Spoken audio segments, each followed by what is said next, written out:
ٹھیک ہے جی. میرا لاسٹ ایک اس کا فالو آن یہ تھا کہ فرض کریں آپ کی آلریڈی شادی ہوئی بھی ہے جی, اگر آپ اپنے جیتے جی آپ اور آپ کی وائف بیٹھ کے ایک نپچول اگریمنٹ بنا دیتے ہیں تاکہ کیونکہ یہ جو انہیریٹنس ٹیکس کا سلسلہ ہے یہ ڈیورس کے سینیریوز میں بھی مطلب بچوں کو نقصان پہنچ سکتا ہے. That's it. پری نپچول اگریمنٹ کا مطلب ہے کہ شادی سے پہلے آپ یہ اگریمنٹ بناتے ہیں, شادی کے بعد پری نپچول اگریمنٹ نہیں ہو سکتی جی.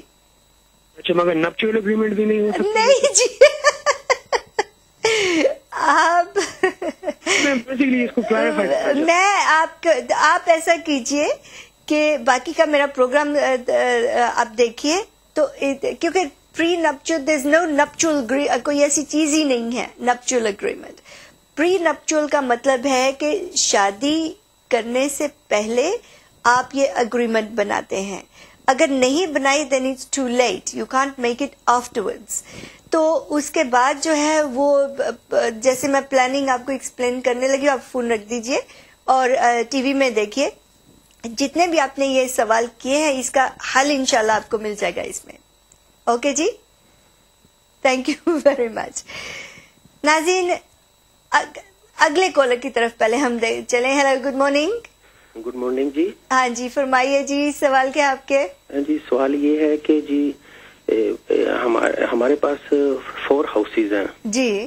تو میری وائف کہتی ہے وہ اس کے 3 ہاؤسز کو اس کے نام تھے پہلے, اور ایک اور ہاؤس لیا وہ بھی اس نے اپنے نام کا کرا لیا. اچھا جی.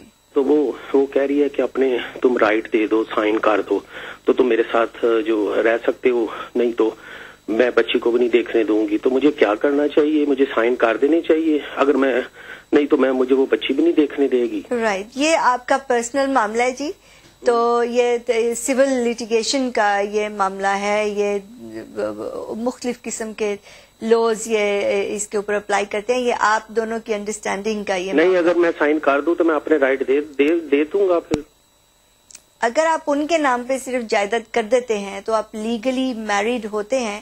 آپ اپنا لینڈ رجسٹری پہ اپنا جو انٹرسٹ ہے وہ رجسٹر کر سکتے ہیں. تو آپ کی مرضی کے بغیر وہ بیچ نہیں سکتی ہیں, وہ کچھ بھی نہیں کر سکتی پراپرٹی کو. ٹھیک ہے, لیکن وہ یہ آپشن دے رہی ہیں نا کہ اگر سائن کر دو تو ٹھیک ہے, نہیں سائن کرتے تو پھر جو ہے تم آئی ایم سوری جی, یہ میں آپ کا یہ پرسنل معاملہ ہے. یہ آپ یہ ایشو جو ہے یہ ول رائٹنگ کے ساتھ ریلیٹڈ نہیں ہے. Thank you very much for call جی. اگلے کالر کی طرف چلیں. Hello, good morning. Hello, good morning. Good morning جی. میں کچھ بات کرنا چاہتا ہے آپ سے. آپ فرمائیے جی, کیا ہے سوال آپ کا؟ میرا سوال ہے, میں نے ایک گول لیا, کانسول کا پلاٹ رائٹ ٹو بائی کیا. رائٹ. تو اس میں میرا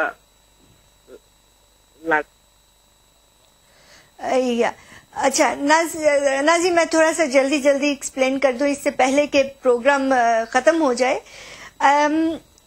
جو ٹرسٹ میں بتانے جا رہی ہوں یہ ہے اس جائیداد کے لیے جو پہلا 6,50,000 سے زیادہ جائیداد ہے.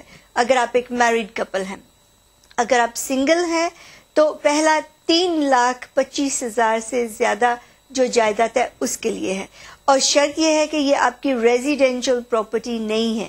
ریزیڈینشل پراپرٹی کے علاوہ جتنی بھی آپ کی جائیداد ہے, چاہے کہ ملینز کی کیوں نہ ہو, بائی ٹو لیٹ پراپرٹیز, جیسے یہ بھائی صاحب نے فون کیا تھا کہ ان کی 4 پراپرٹیز ہیں, اور جو پہلے بھائی صاحب نے بھی فون کیا تھا, یہ والی پراپرٹیز یا انویسٹمنٹس یا بزنس یا شیئرز یا انشورنس پالیسی, کوئی کسی قسم کی بھی جو جائیداد ہے, یہ اسپیشل قسم کے ٹرسٹ ہوتے ہیں جو آپ اپنی زندگی کے اندر ہی سیٹ اپ کرتے ہیں. اس ایک ٹرسٹ کے اندر آپ ایک ایگزیمشن لمٹ یعنی کہ 3,25,000 آپ ڈال سکتے ہیں. 7 سال کے بعد وہ جائیداد ٹیکس فری ہو جاتی ہے, اور اگلے 125 سال کے لیے یہ جائیداد ٹیکس فری رہتی ہے. 125 ایئرز, جس کا مطلب ہے کہ اس کا فائدہ آپ کے بچے, آگے ان کے بچے, آگے ان کے 3-4 جنریشنز اس کا فائدہ اٹھا سکتے ہیں. اس کا یہ بھی فائدہ ہے کیونکہ یہ آپ کے فیملی ٹرسٹ کے نام میں یہ ٹرسٹ ہوں گے، جس کا مطلب ہے کہ اسی طرح آپ جائیداد استعمال کر سکیں گے جیسے آپ پہلے کر رہے تھے، اس کا جو آمدنی وغیرہ آپ اسی طرح استعمال کر سکیں گے.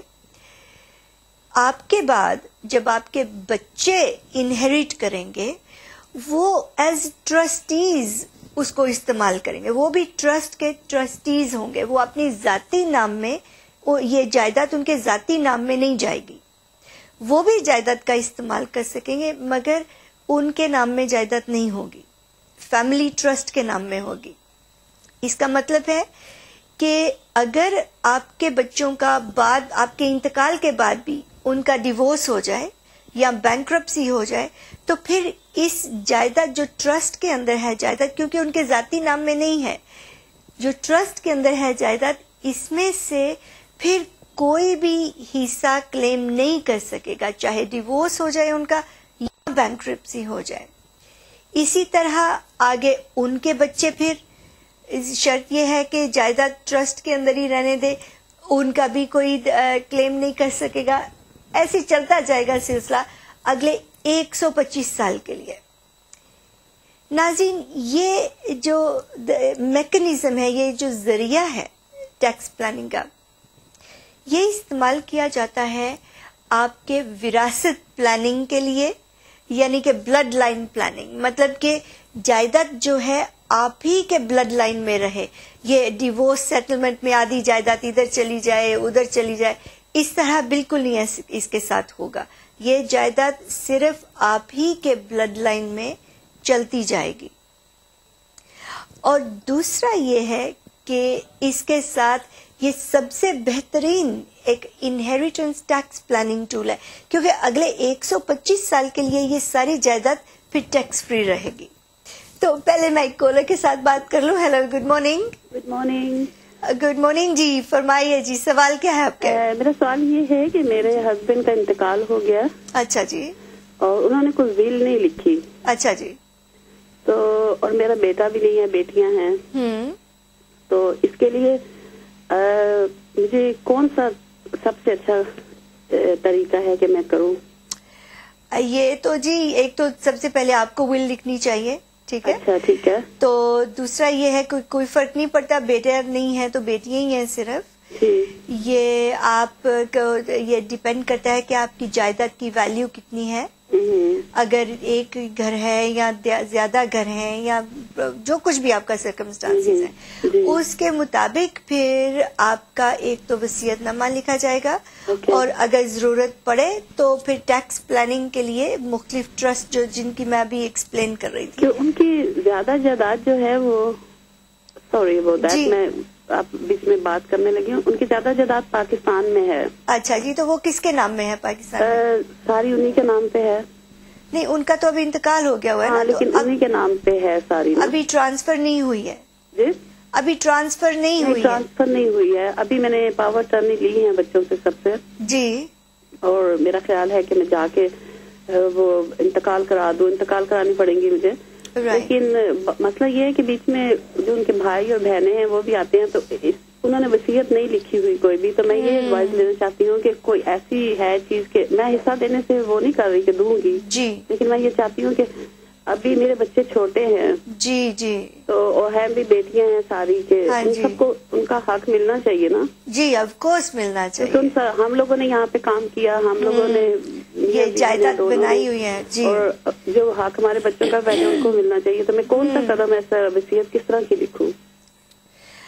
جی، میں آپ کو بتاؤں کہ جو آپ اب وصیت نامہ لکھیں گے وہ پاکستان میں جو جائیداد آپ کے میاں کی ہے اس کے اوپر تو فرق نہیں پڑے گا اس کو، ہے نا، کیونکہ وہ تو ان کے نام میں، ذاتی نام میں جائیداد تھی، اور وہ تو پاکستان کے قانون کے مطابق، جو پاکستان میں جو قانون ہے وہ تو شریعہ قانون ہی چلتا ہے، تو شریعہ کے مطابق ہی وہ تقسیم ہوگی جائیداد. ٹھیک ہے، اسی لیے ان کے میں نے وراثت نامہ تو لے لیا ہے.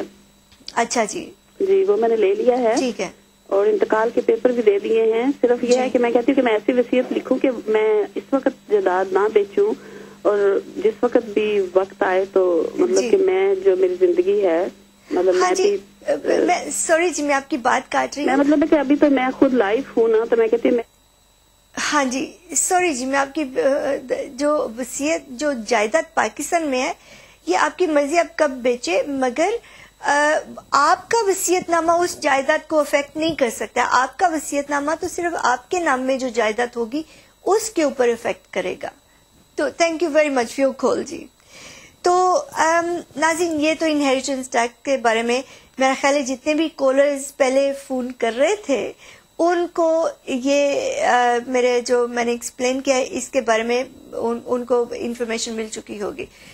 جلدی اب ناظرین تھوڑا سا میں پاور آف اٹرنی کی بات کروں. انہوں نے جو فون کیا یہ خاتون نے پاور آف اٹرنی کا انہوں نے ذکر کیا تھا تو مجھے یاد آ گیا کہ یہ بھی ایک بہت بڑا ایک یہ مسئلہ ہے، کیونکہ ہم لوگ یہاں بیٹھ کے تو پاکستان انڈیا میں ہم رشتہ داروں کو بہن بھائیوں کو ہم پاور آف اٹرنیز دے دیتے ہیں کہ ہماری جائیداد جو ادھر ہے اس کا آپ بیچ دیں یا کرائے پہ دے دیں یا اس کو مینیج کریں.